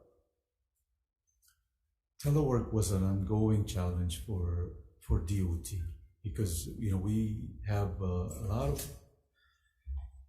employees who cannot telework, and we always But how did you? What was your policy for the department in transportation? I'm asking past performance so I can see how are you going to transfer that knowledge to labor department. So what did you do in transportation? You had 3 divisions and they all were doing teleworking, correct? Not all, because for example, airports. I mean, they didn't feel like because when people complain about the airports, or you wanna, and a lot of the employees at the airports are blue collar, a lot of custodial laborers. Well, yeah, we don't expect custodial groundskeepers to be teleworking. Those are direct. We don't expect first responders to be teleworking. Right? You got to be on the job. We're talking about other positions that you can work from home because you've got a computer or whatever. Right? You have a connection that you could do things either at home or in the field. So there needs to be some assessment before you just don't let anybody who wants to stay home. Correct? So, so what was the policy in the transportation department? Because what I have here, they said that it was done division by division. So you have kind of a whipsaw effect, right? Some classes of people, same class in another division, one can telework, another cannot, same type of work. So how did you address that kind of conflict across divisions, and what would you do about it if you had those complaints, or did you do anything? Well, we gave the division the latitude, because at the end of the day, Senator, they're the ones that are. But if the employees were complaining, how come Joe can do it and I cannot do it? What happens then? It has to go up the ladder from the division up to the director. What did you do? Well, I spoke with my deputy. So did you correct it by policy across the board? This is what you have to do. No policy. Not because, like I said, Senator, it's got to be the manager feeling comfortable, because they're the ones that's going to be the ones that's going to be monitoring, the employees. I mean, like right now, I mean, when we started for labor, nobody wanted, because of what they were hearing from the legislature, were, the people who were. Okay, now there's a policy, correct? Yes. Okay, so you had 4 employees that were under an old whatever they're doing. Mm-hmm. What have you done with the 4 employees? Are they still doing whatever they're teleworking? They're still doing that. Yeah, we're gonna get them into the new policy, and But they're still doing that with the new policy in place. You're allowing them to still continue with this new policy in place. Yes. Okay, so you understand that the new policy is like the law. It says that's been negotiated, not negotiated. It's been, the union has an MOA, is agreed, this is what we do if you want to telework. So if these people are teleworking and not following this policy, it's out of not following the law on telework. So what would you do if you're the director and these people are working outside of the policy that is in place, that's been approved? Well, we got to comply with the policy. Right. So what are these 4 people doing? Still doing telework under the old regime? I think it was a miscommunication. So they're not doing it. No. They're back. So we're gonna get them to the new policy, under the new policy. So what are they doing in the meantime? Are they at work full-time, or are they still at home? I'll get back with you on Yes. that. Senator. Please, because you cannot say they're going to be changed to this new policy and still be out of sync with the policy. You've got to stop that and say, follow the new policy, okay? Yes, Senator. And that's, I think, across the board, when other employers in the state, other than the state government, are looking at telework, there's all kinds of issues that come up, and the Labor Department should actually be looking at what is the best modality, what are things that we should look at and advise if called upon. The other question I have is, what is HIOSH doing about it?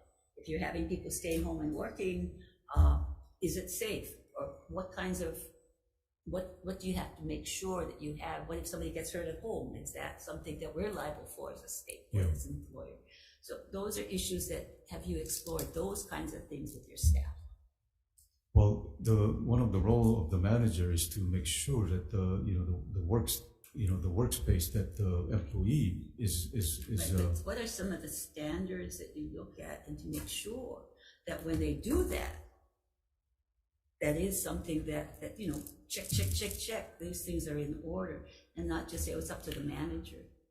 Right? That's when you have the whipsaw effect, that this manager says yes, this manager says no. There's a consistent application of the law is really critical. So I think that's what the kinds of things that we look to the Labor Department to say, set the standard, set what's safe, set what's proper, set what's good for employer and employee, that we can have, safe system across the board and those guidelines for people. So I put that on your plate, because it is the new work. It is the new workforce. Remote work is important because we're all moving into technology, and we really need to be looking at these issues that come up that we never thought about before. Everybody came to work 8 to 5 or 8 to 4:30.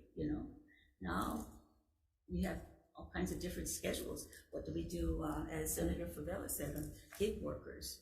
So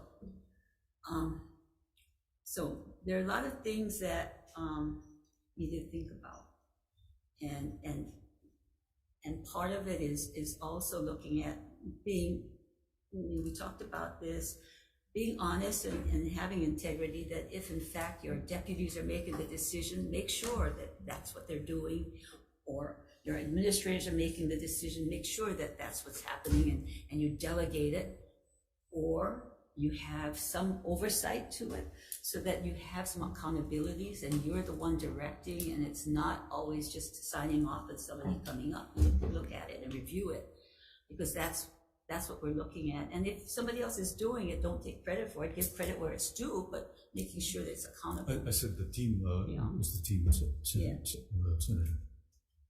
So, are there any other questions? Just following up what you're saying.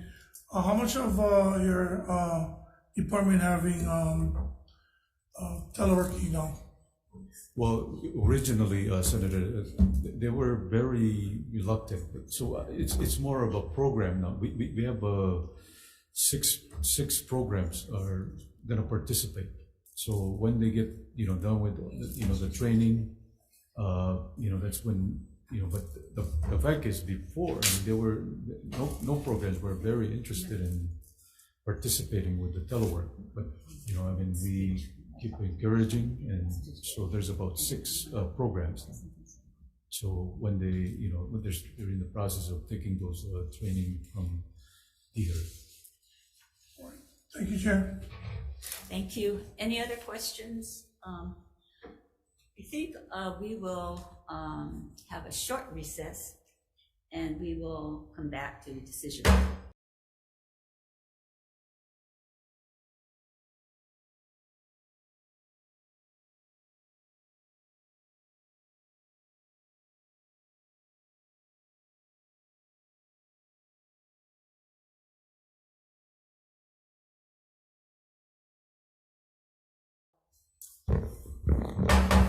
Okay, calling the Labor Committee back we're going to go into decision making on GM 647, Submitting for consideration and confirmation the Hawaii Workforce Development Council gubernatorial nominee B. Manu Bermudez for a term to expire June 30th, 2027. As I said, this item was heard on Wednesday, April 12th, and Ms. Bermudez apologizes for delay in answering the questionnaire, but she is willing to serve and she looks like a good candidate. The chair's recommendation is to advise and consent. Members, questions, discussion? Chair votes aye. Vice Chair Lee. Voting on GM 647, recommendation to advise and consent, Chair and Vice Chair vote aye. Senator Ihara? Aye. Senator Keith Agarwal excused. Senator Favela? Aye. Chair, your recommendation is adopted. Thank you. Okay, moving into GM 515, submitting for consideration and confirmation Jay Butai as Director of Department of Labor and Industrial Relations for a term to expire noon on December 7th, 2026. I'm going to have a little speech here. It is the Senate's responsibility to evaluate the governor's nominee on one question, whether Jay Butai is the right person to lead the Department of Labor and Industrial Relations. We can assess only on past performance and on his performance before us in hearings and his statements and of those who have direct knowledge of his ability to lead. Without a doubt, everyone agrees Jay Butai is a nice guy, very personable, collaborative, a good listener. We all like him, love him, great qualities as a friend and manager. But during this next phase, at the new administration, even more because the state government needs leaders who can address and solve challenges coming out of the pandemic. We have lost staff, programs, resources. We need to build on what works. So you heard the 3 criteria I think important to meet. First, the vision, how you'll carry out the governor's goals for a better Hawaii. I'd like to see a clearer vision and goals. We haven't heard a clear vision and goals. We've heard about UI, DCD, and workforce development, HIOSH, but we need a clear, direct vision for the department. How will you inspire and work together with department administrators, your deputy, and staff to achieve the goals? Your past performance, if as a caretaker, might be fine for a middle manager, but what will you do to lead a large department, an important, I feel very important department, to address the challenges of workforce shortage, creating incentives to keep our talent from leaving the state, caring for workers and small employers, balancing labor and management concerns, and more. And third, will your leadership demonstrate integrity and honesty and uphold the laws and policies of the state? No matter whether seen or not, actions affect everyone. When laws are passed, including budget decisions, they represent policy and direction. When funds are appropriated that benefit our residents, administrators and staff should be directed to execute, not only do what they want to do, as we heard with the airport's $2 million going back to the federal government is inexcusable. If we get the funds to do a job, we do the job because it is to benefit our people. I also heard about the harbors, Marine Highway 1, that was a big project in 2018, dropped. It would have put harbors and had our boats going inter-island now. We need to reinstitute some programs. So relationship with the federal government, getting funds and bringing funds here so that we can use less funds, state and local, to do the kinds of work we need to do for our people. So for these reasons, I have real grave concern about the ability of the nominee to lead the department. We have had talks, but there is need for more demonstration of leadership and commitment to be proactive and results-oriented in meeting the challenges, goals, and mission of the department to serve the state's workers and employers and the state of Hawaii. But because you have indicated that you will change, you will work hard, and you are committed and willing to address the many shortcomings we've identified today, I will recommend that we advise and consent, but I will vote with reservation. So, Vice Chair Lee, the recommendation is to advise and consent and with reservation. Voting on GM 515, recommendation is to advise and consent. Chair votes WR. I'll Yes. support the chair. Do the same. Senator Ihara? Aye. Senator Favela? Reservation. So noted, Chair. Recommendation is adopted. Okay, congratulations, but there are conditions.